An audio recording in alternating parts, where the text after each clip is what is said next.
Livro Os Segredos da Mente Milionária.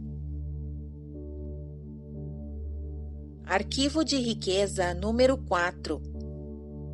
Título: As pessoas ricas pensam grande. As pessoas de mentalidade pobre pensam pequeno.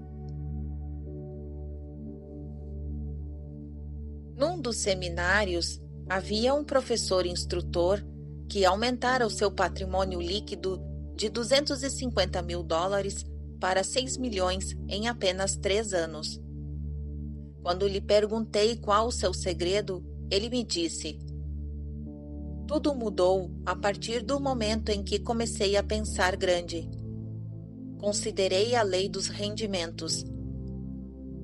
A sua remuneração se dará na proporção direta do valor que você agrega, de acordo com o mercado. Texto em destaque. Princípio de riqueza. Lei dos rendimentos. A sua remuneração se dará na proporção direta do valor que você agrega, de acordo com o mercado. Continuação da narrativa. A palavra-chave é valor. E é importante conhecer os 4 fatores que determinam o seu valor no mercado: oferta, demanda, qualidade e quantidade. A minha experiência diz que o fator que representa o maior desafio para a maioria das pessoas é a quantidade.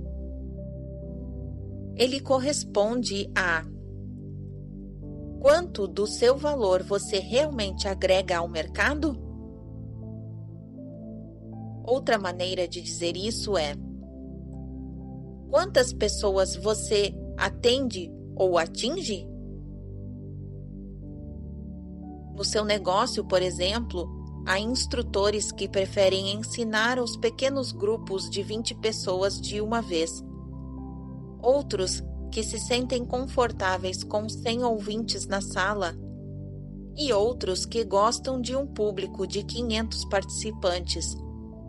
E outros ainda que adoram plateias de 1.000 a 5.000 pessoas ou a mais. A diferença de rendimento entre esses instrutores. Pode acreditar que sim. No começo deste livro, mencionei que fui proprietário de uma cadeia de lojas de equipamento de ginásticas. A partir do momento em que pensei entrar neste ramo, a minha intenção era ter 100 lojas bem-sucedidas e a atender milhares de clientes. A minha concorrente, que começou 6 meses depois de mim, tinha a meta de possuir uma única loja de sucesso. Como você quer viver? Como deseja jogar o jogo? Prefere pensar grande ou pequeno? A escolha é sua. A maioria das pessoas escolhe pensar pequeno. Por quê? Primeiro, por causa do medo. Elas morrem de medo do fracasso e também do sucesso.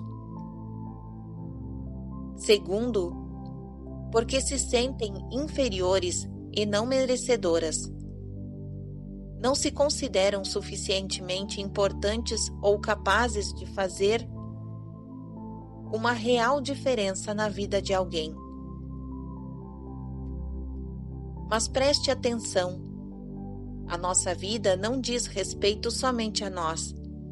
Diz também respeito a contribuir para a vida dos outros.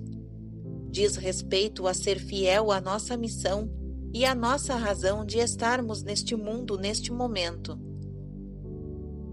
Diz também respeito a acrescentarmos a nossa peça ao quebra-cabeça do planeta.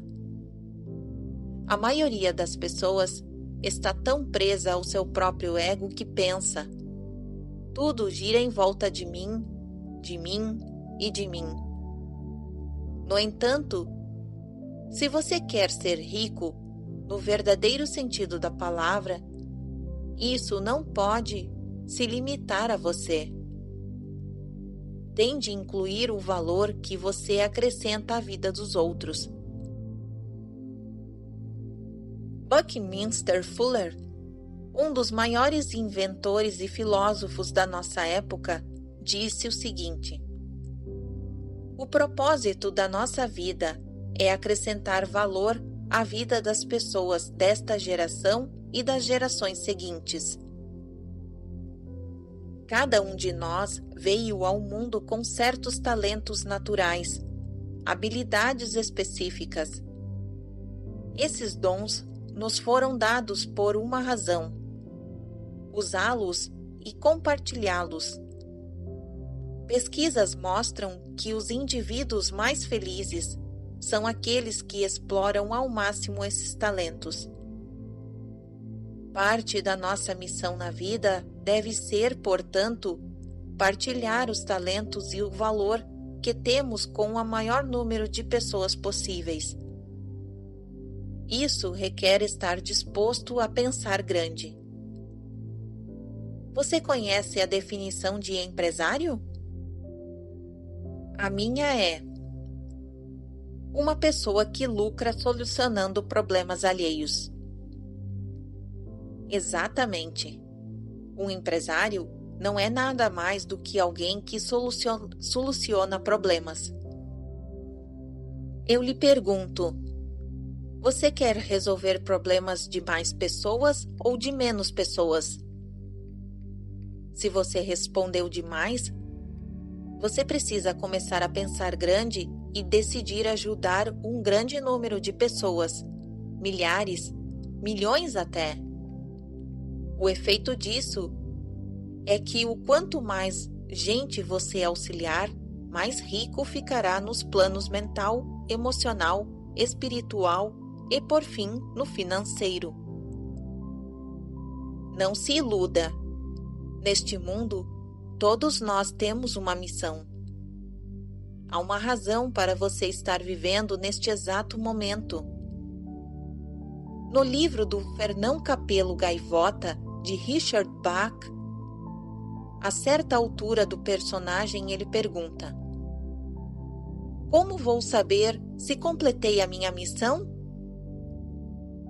A resposta foi: se você ainda respira, é porque ela ainda não terminou. O que eu tenho testemunhado é muita gente deixando de fazer o seu trabalho, de cumprir a sua obrigação, ou dharma, como é chamado no sânscrito. O que eu vejo é muita gente pensando pequeno demais e muita gente se deixando guiar por egos moldados pelo medo. O resultado é muita gente abrindo mão de viver à altura do seu potencial, tanto em termos de própria vida, quanto da sua contribuição para os outros. Tudo se resume ao seguinte: se não for você, quem será? Volto a dizer, cada um de nós tem um propósito exclusivo na vida. Suponha que você seja um investidor de compra de imóveis para alugá-los e ganhar dinheiro com o fluxo de caixa e a valorização. Que ajuda você está prestando? Você agrega valor à sua comunidade, auxiliando famílias a encontrar casas confortáveis que de outra forma elas talvez não chegassem a conhecer. Mas a questão é: quantas famílias e pessoas você pode dar esta contribuição? A sua intenção é ajudar 10 em vez de uma, 20 em vez de 10, 100 em vez de 20? É isso que eu quero dizer como pensar grande. Em Um Retorno ao Amor, a escritora Marianne Williamson expôs a questão da seguinte maneira: Você é filho de Deus. Viver de modo pequeno não serve ao mundo. Não há nada de iluminado em se esconder para que as pessoas não se sintam inseguras ao seu redor. Todos nós fomos feitos para brilhar como as crianças. Nascemos para tornar manifesta a glória de Deus que está dentro de nós. Não apenas de algumas pessoas, mas de todas. Quando deixamos a nossa luz brilhar, inconscientemente, damos permissão aos outros para fazermos o mesmo. No momento em que nos libertarmos do nosso próprio medo, a nossa presença liberta automaticamente as pessoas.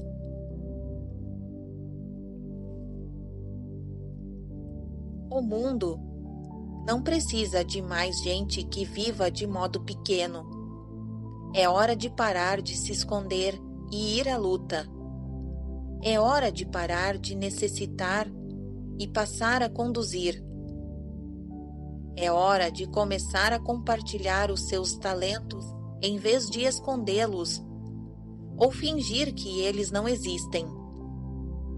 É hora de dar início ao jogo da vida em grande estilo.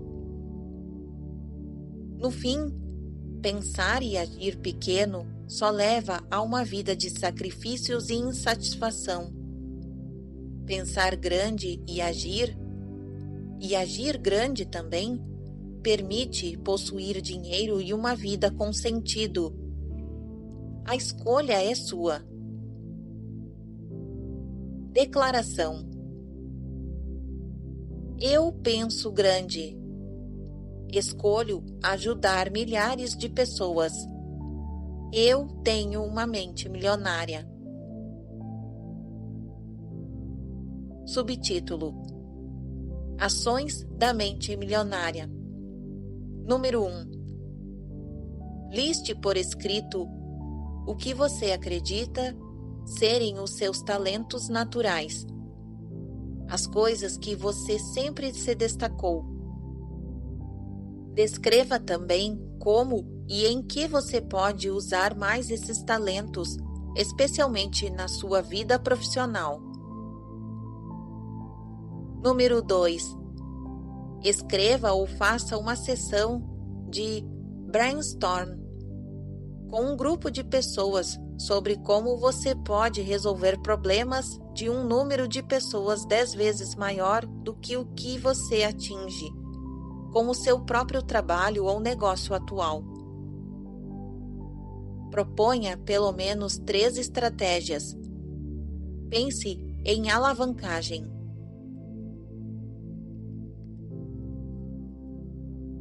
Fim do arquivo de riqueza número 4. Continuação da narrativa. Arquivo de riqueza número 5. Título: As pessoas ricas focalizam oportunidades. As pessoas de mentalidade pobre focalizam obstáculos.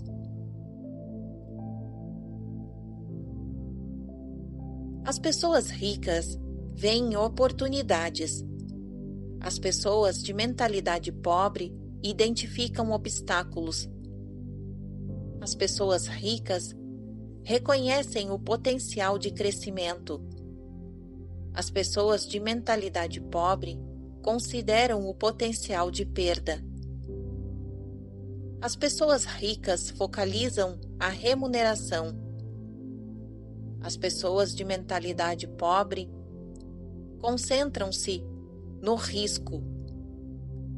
Tudo se resume à velha questão: o copo está meio vazio ou meio cheio? Não estou falando de pensamento positivo. Estou me referindo à sua perspectiva habitual do mundo.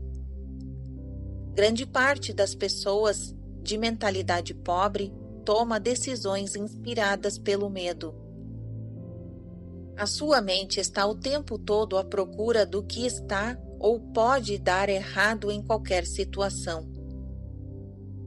sua programação mental primordial é: e se não der certo? Ou a mais frequente: isso não vai dar certo. Quem possui uma visão de classe média é ligeiramente mais otimista. A sua programação mental é: espero que dê certo. Os ricos, como já disse, assumem a responsabilidade pelos resultados da sua vida e agem segundo a programação mental. Vai dar certo porque eu farei que isso dê certo. Eles esperam ser bem-sucedidos. Têm confiança na sua capacidade e criatividade e acreditam que, se alguma coisa falhar, vão descobrir outro jeito de obter sucesso. De modo geral, quanto maior a recompensa, maior o risco. Por verem oportunidades o tempo todo, as pessoas ricas estão dispostas a arriscar.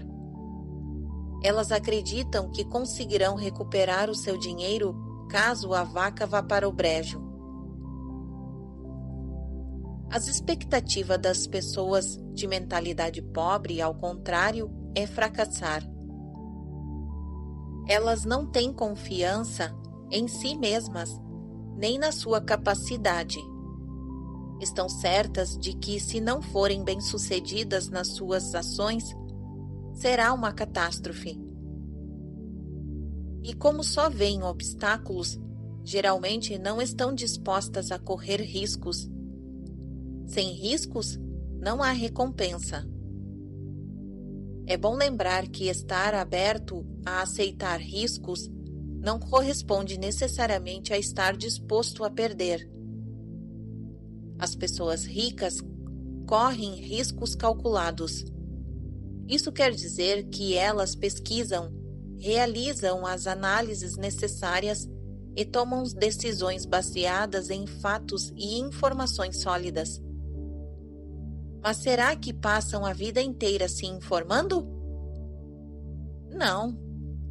Elas fazem o que está a seu alcance, no menor tempo possível, e tomam as decisões calculadas de ir à luta ou não.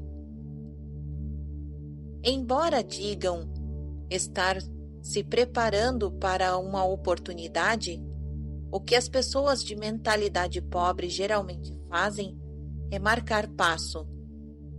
Morrendo de medo, levam semanas, meses e até mesmo anos a fio pensando no que fazer, e quando decidem, a oportunidade já desapareceu. Então elas se justificam dizendo: eu estava me preparando. Com certeza, mas enquanto se preparavam, o sujeito rico entrou na cena, saiu de cena e ganhou mais uma fortuna. Sei que pode parecer estranho o que vou dizer, considerando quanto valorizo a responsabilidade do indivíduo para consigo mesmo. Realmente acredito que o que as pessoas chamam de sorte está associado ao enriquecimento e ao sucesso em qualquer campo. No futebol, um time pode ganhar o jogo porque o goleiro da outra equipe engole um frango faltando menos de 1 minuto para o fim da partida. No golfe, pode ser uma tacada mal dada que bate numa árvore e volta para o green, a 10 centímetros do buraco. No mundo dos negócios, você já deve ter ouvido falar de alguém que aplicou dinheiro num terreno de periferia há 10 anos e depois surgiu um conglomerado que decidiu construir ali um shopping center ou um edifício de escritórios. Este investidor ficou rico. Terá sido uma brilhante jogada comercial ou pura sorte? O meu palpite é um pouco das duas coisas. A questão, porém, é que a sorte, ou qualquer coisa do gênero, não cruzará o seu caminho se você não executar uma ação. Para ter sucesso financeiro, primeiro é necessário que você faça algo, compre algo ou comece algo. E depois disso, terá sido a sorte, o universo ou um poder superior que o terá ajudado com um milagre por sua coragem ou por seu compromisso de ir à luta. Na minha opinião, tanto faz, apenas acontece. Outro princípio-chave pertinente neste caso é: as pessoas ricas focalizam o que elas querem, enquanto as que têm uma mentalidade pobre concentram-se no que não querem. Repetindo, a lei universal diz: aquilo que você focaliza se expande. Como os ricos estão sempre voltados para as oportunidades, elas chovem na sua vida. O seu maior problema é administrar todas as chances de ganhar dinheiro que aparecem à sua frente. No caso das pessoas de mentalidade pobre, que por outro lado estão sempre enfatizando os obstáculos, eles se multiplicam ao seu redor. O seu maior problema é como se livrar de tantos problemas. A questão é simples.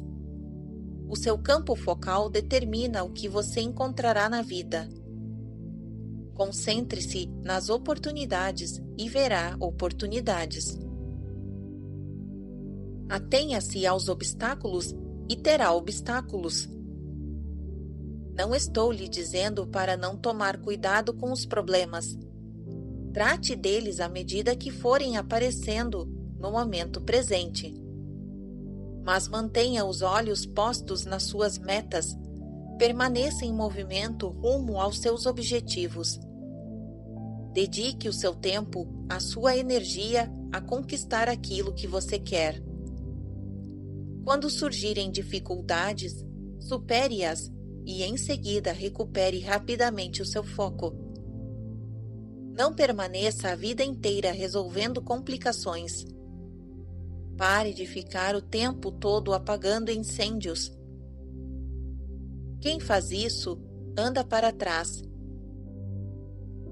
Empregue o seu tempo e a sua energia em pensamentos e atos, seguindo firmemente adiante na direção de seu propósito. Quer um conselho simples, mas raro? Se você deseja ficar rico, concentre-se em ganhar, conservar e multiplicar o seu dinheiro. Se prefere ser pobre, dedique-se a gastá-lo. Independentemente de quantas dezenas de livros você leia e de quantos cursos de sucesso você faça, tudo se resume a isso. Lembre-se, aquilo que você focaliza expande-se. As pessoas ricas entendem também que não é possível ter todas as informações de antemão. Em um dos meus programas, oriento os participantes a acessar a sua força interior e vencer a despeito de tudo.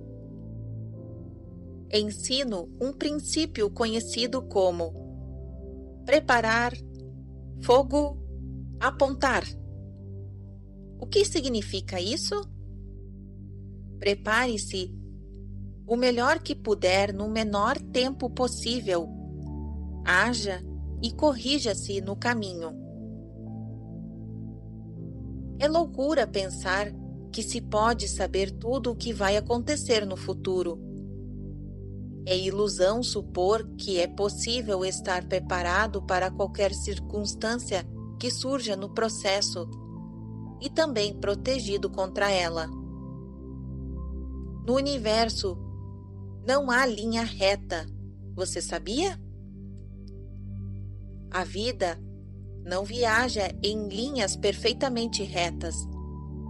Ela se assemelha mais a uma estrada sinuosa.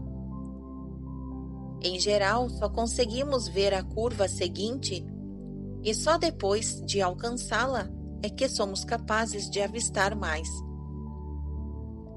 A ideia é você começar o jogo com tudo o que tem, no lugar onde está.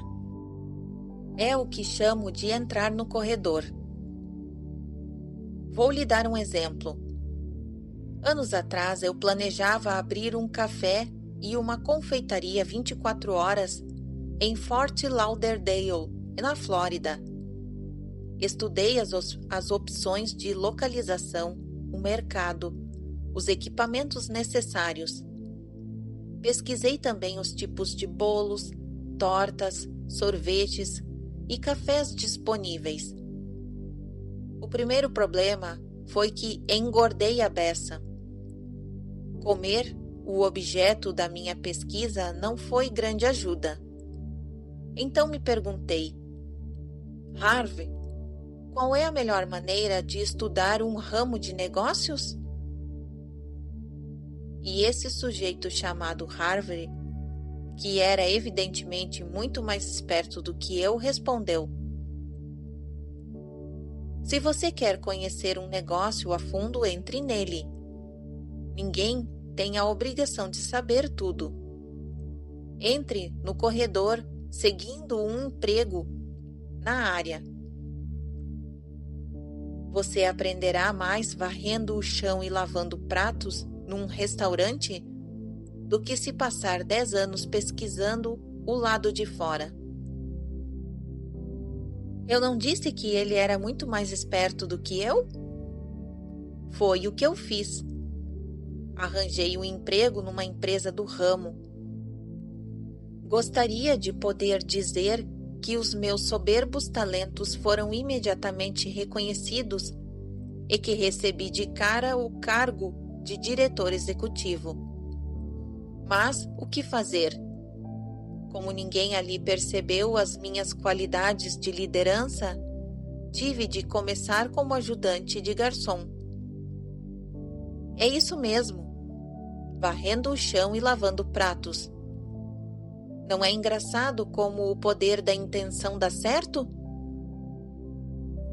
Você deve estar pensando que eu tive de engolir o meu orgulho para aceitar esse trabalho. Mas a verdade é que nunca considerei a questão dessa forma. A minha missão era conhecer o negócio dos doces. Por isso me senti grato pela oportunidade de aprender o assunto de carona na empresa de alguém e ainda por cima ganhar um dinheirinho. Nessa temporada, como ajudante de garçom, passei o máximo de tempo conversando com o gerente sobre as receitas, as despesas, examinando caixas, para descobrir os nomes dos fornecedores e ajudando o padeiro, às 4 da manhã, para aprender sobre os equipamentos, ingredientes e problemas do ramo. Eu devia estar indo bastante bem na minha função, porque depois de uma semana, o gerente me chamou e me deu um pedaço de torta e me ofereceu uma promoção ao posto de caixa. Pensei naquilo durante um segundo, e um segundo depois respondi: obrigado, mas não, muito obrigado. Primeiro, não haveria muito o que aprender se eu ficasse preso atrás de um caixa registradora. Segundo, eu já sabia o que eu queria saber. Missão cumprida. É isso que eu quero dizer com corredor. Entrar no campo em que você quer estar no futuro, aceitando qualquer função para ter condições de conhecer a atividade. Esse é de longe o melhor método para aprender um negócio. Primeiro, você pode vê-lo por dentro. Segundo, tem as condições de fazer os contatos necessários, o que seria complicado estando do lado de fora. E terceiro, uma vez no corredor, outras portas de oportunidade se abrem à sua frente. Isto é, observando o que realmente acontece, você tem a chance de identificar um nicho que não havia percebido antes. Quarto, talvez você descubra que não gosta do ramo e dê graças a Deus por ter ficado sabendo disso antes que fosse muito tarde. Então, qual dessas 4 situações ocorreu comigo? Quando deixei aquela empresa, mal podia ver uma torta e muito menos sentir o cheiro de qualquer uma delas. Segundo o padeiro, saiu de lá um dia depois de mim e me telefonou para dizer que acabara de descobrir um novo e fantástico equipamento de ginástica, conhecido como botas para gravidade, que são usadas nos exercícios de inversão corporal feitos em barras. Talvez você tenha visto Richard Gere com elas numa cena do filme Gigolô americano, em que ele fica pendurado de cabeça para baixo. Ele queria saber se eu estava interessado em dar uma olhada naquele produto. Fui conferir e cheguei à conclusão de que as botas eram simplesmente o máximo. Mas o ex-padeiro não. Assim, entrei sozinho no negócio. Comecei vendendo as botas para lojas de departamento de material esportivo. Percebi que todos os revendedores tinham algo em comum: equipamentos de ginástica de má qualidade. Os sinos do meu cérebro badalaram freneticamente. Oportunidade, oportunidade, oportunidade. É engraçado como as coisas acontecem. Era a minha primeira experiência com esse tipo de produto e ela me levou a abrir uma das primeiras lojas de varejo de artigos fitness da América do Norte e a ganhar o meu primeiro $1 milhão. E pensar que tudo começou quando me propus a ser ajudante de garçom.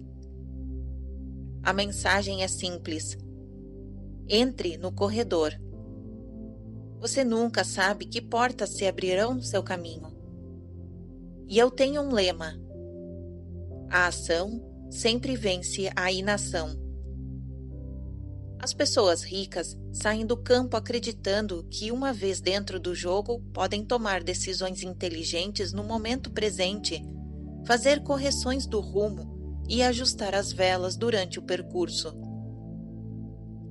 As pessoas de mentalidade pobre, por não confiarem em si mesmas e nas suas aptidões, acreditam que precisam saber tudo de antemão, o que é praticamente impossível. Enquanto isso, não fazem nada. Os ricos, com a sua atitude positiva de preparar fogo e apontar, entram em ação e quase sempre vencem.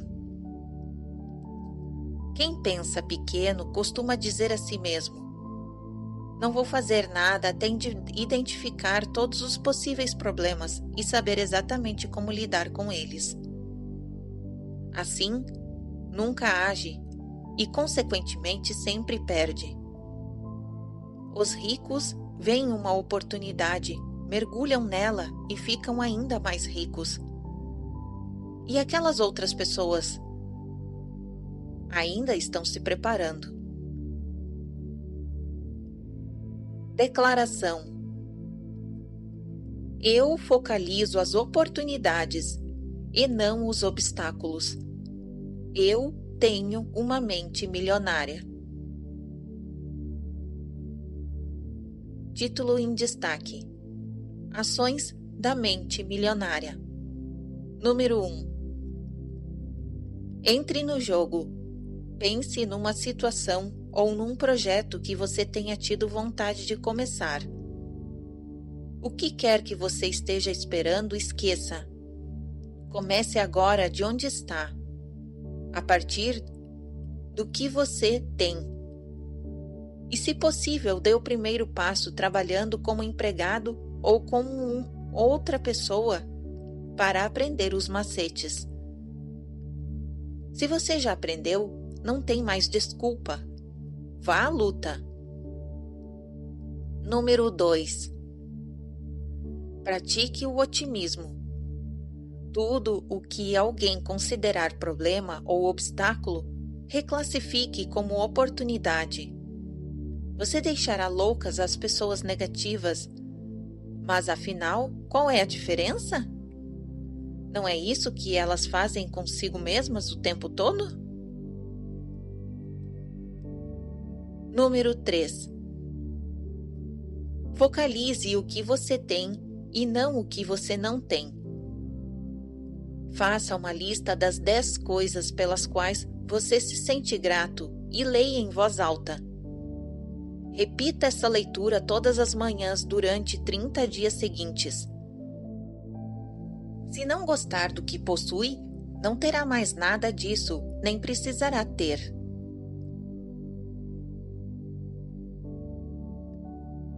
Fim do arquivo de riqueza número 5.